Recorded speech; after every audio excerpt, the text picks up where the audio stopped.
తెలుగువారి పెళ్ళి ఇలవైకుంఠమే మళ్ళీ సంప్రదాయమే సౌందర్యంగా సాగుతున్న పెళ్ళి ఇది తెలుగువారి పెళ్ళి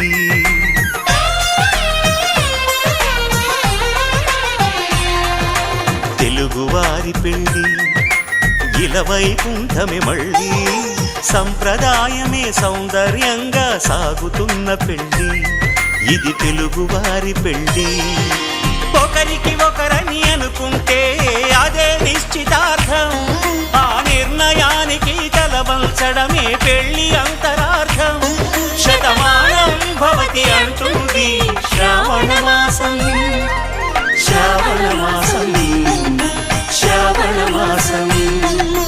తెలుగువారి పెళ్ళి ఇలవైకుంఠమే మళ్ళీ సంప్రదాయమే సౌందర్యంగా